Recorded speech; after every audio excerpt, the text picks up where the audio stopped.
Baiklah, di sini kami akan memaparkan hasil diskusi kami mata kuliah Matematika SMA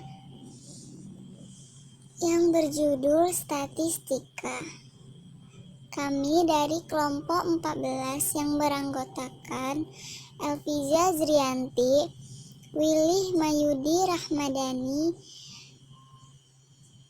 yang dosen pengampunya Bapak Aswan Effendi SPD MPD. Kompetensi inti 1. Menghargai dan menghayati ajaran agama yang dianutnya. 2. Menghargai dan menghayati perilaku jujur, disiplin, tanggung jawab, peduli, toleransi, gotong royong, santun, percaya diri dalam berinteraksi secara efektif dengan lingkungan sosial dan alam dalam jangkauan pergaulan dan keberadaannya. Yang ketiga, memahami pengetahuan faktual, konseptual, dan prosedural berdasarkan rasa ingin tahunya tentang ilmu pengetahuan, teknologi, seni, budaya, terkait fenomena dan kejadian, serta menerapkan pengetahuan prosedural pada bidang kajian yang spesifik, sesuai dengan bakat dan minatnya untuk memecahkan masalah. Yang keempat, mencoba mengolah dan menyaji dalam ranah konkret, menggunakan, mengurai, merangkai, memodifikasi, dan membuat. Dan ranah abstrak, menulis, membaca, menghitung, menggambar, dan mengarang, sesuai dengan yang dipelajari di sekolah dan sumber lain yang sama dalam sudut pandang atau teori. Kompetensi dasar 1. Menentukan dan menganalisis ukuran pemusatan data yang disajikan dalam bentuk tabel distribusi frekuensi. Yang kedua, menyelesaikan masalah yang berkaitan dengan penyajian data, hasil pengukuran dan pencacahan dalam tabel distribusi frekuensi.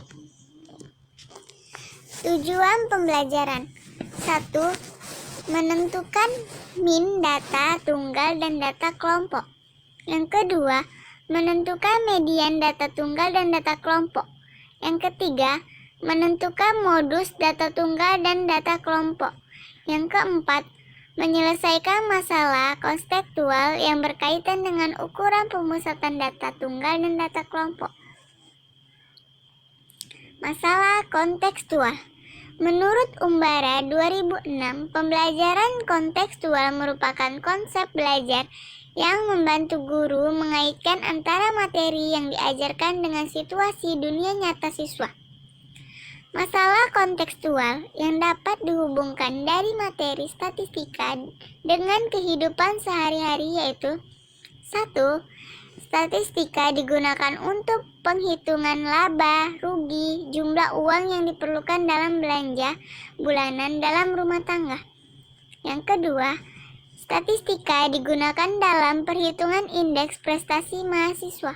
Yang ketiga, statistika digunakan sebagai perumusan kebijakan perusahaan dalam mengolah data. Yang keempat, statistika digunakan dalam sensus penduduk. Nah, bisa dilihat peta konsepnya, yaitu judulnya statistika, kompetensi inti, kompetensi dasar, indikator, tujuan pembelajaran, masalah kontekstual, deskripsi materi, soal dan penyelesaian.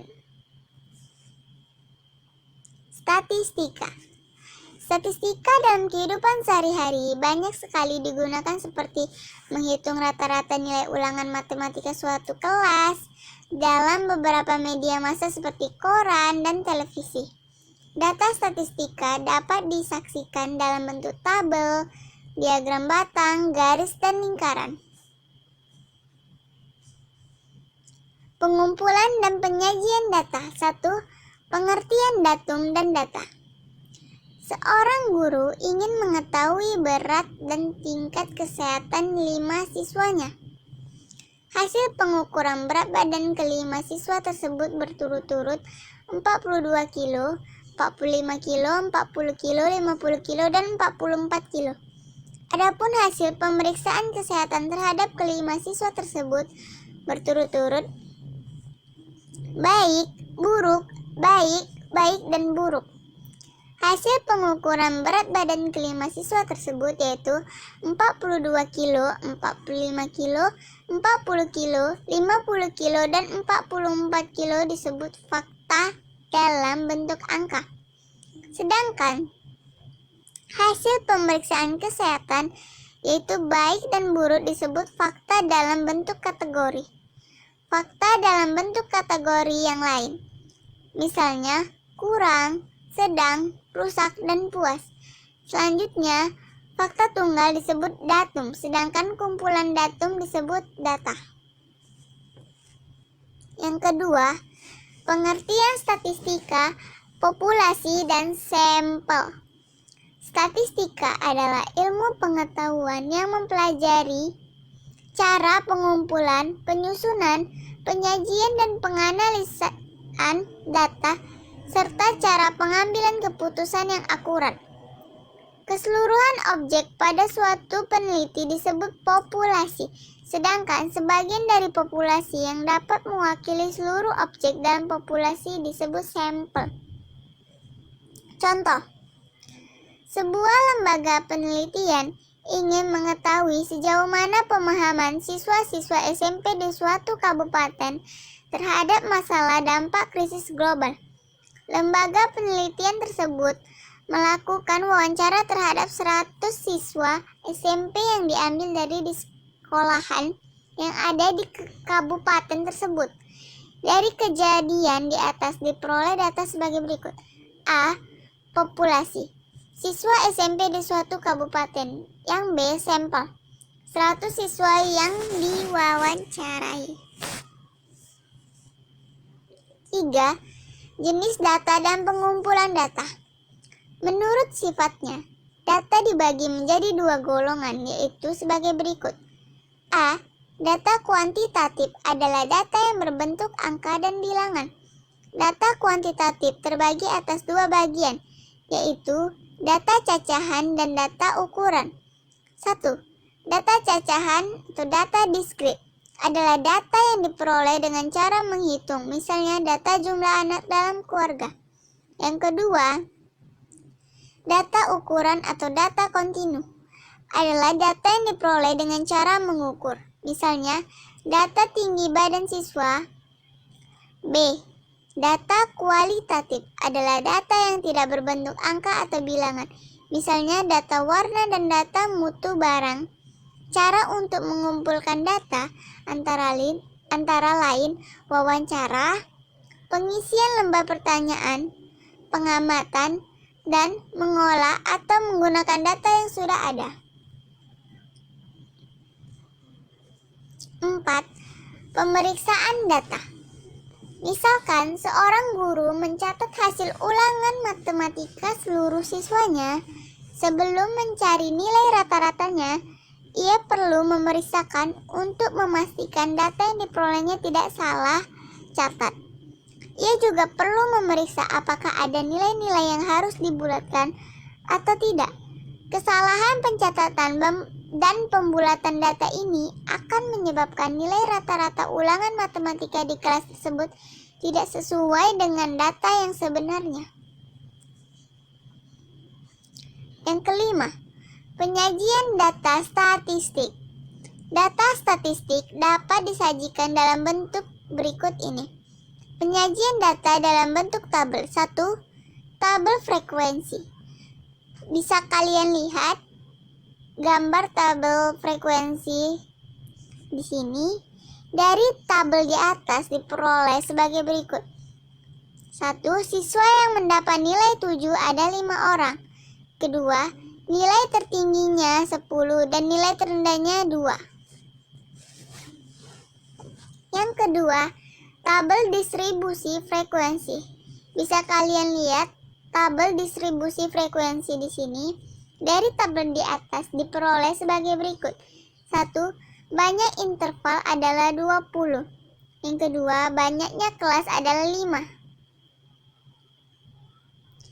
Penyajian data dalam bentuk diagram. 1. Diagram batang. Pada diagram batang, data disajikan dalam bentuk batang atau balok yang letaknya vertikal atau horizontal.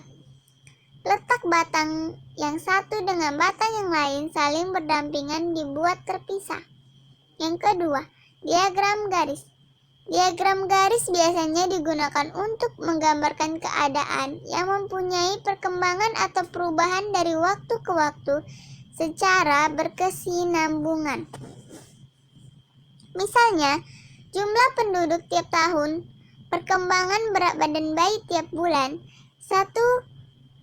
suhu badan pasien tiap jam di rumah sakit, dan curah hujan di suatu daerah dan lain-lainnya. Yang ketiga, piktogram. Salah satu cara yang sederhana dan jelas untuk menyajikan suatu data adalah menggunakan piktogram, yaitu bagan yang menampilkan data dengan menggunakan gambar-gambar. Yang keempat, ada diagram lingkaran. Pada diagram lingkaran, keseluruhan data digambarkan dengan daerah, sedangkan bagian dari data digambarkan dengan menggunakan juring atau sektor. Ukuran pemusatan data dan ukuran letak data. Ada mean, median, dan modus. 1. Mean adalah nilai rata-rata. Yang kedua, median adalah data yang terletak di tengah data setelah data diurutkan. Yang ketiga, modus adalah data yang paling banyak muncul. Rumus mean, median, dan modus, yaitu mean X sama dengan sigma Fi dikali Xi per N. Rumus median yaitu L ditambah C N per 2 dikurang Fc per Df. Rumus modus sama dengan L ditambah C dikali S1 per S1 ditambah S2. Selanjutnya, kuartil dan desil dari himpunan data. Kuartil ke-1 atau K1, kuartil kedua atau K2, dan kuartil ketiga atau K3. Berturut-turut adalah data yang ke-1/4, 2/4, dan 3/4 dari keseluruhan data telah diurutkan dari terkecil hingga terbesar. Selanjutnya, desil ke-1, D1, desil kedua, D2, dan seterusnya hingga desil ke-9, D9. Berturut-turut adalah data yang ke-1/10, 2/10, dan 9/10 dari keseluruhan data setelah diurutkan dari terkecil hingga terbesar. Ukuran penyebaran data. 1. Jangkauan adalah selisih data terbesar dengan data terkecil. Kedua, simpangan kuartil adalah 1/2 dikali K3 dikurang K1. Ketiga, simpangan baku adalah akar pangkat 2 dari variasi atau ragam. Yang keempat, simpangan baku untuk data tunggal S sama dengan akar S kuadrat sama dengan akar sigma I sama dengan 1 menuju N dikali Xi dikurang X kuadrat per N dikurang 1. Selanjutnya, simpangan baku untuk data berkelompok adalah S sama dengan akar S kuadrat sama dengan akar 1/N dikali sigma Fi dikali X1 dikurang X dikuadratkan. Sekian dari pemaparan kami. Terima kasih sudah menonton. Assalamualaikum warahmatullahi wabarakatuh. Bye-bye.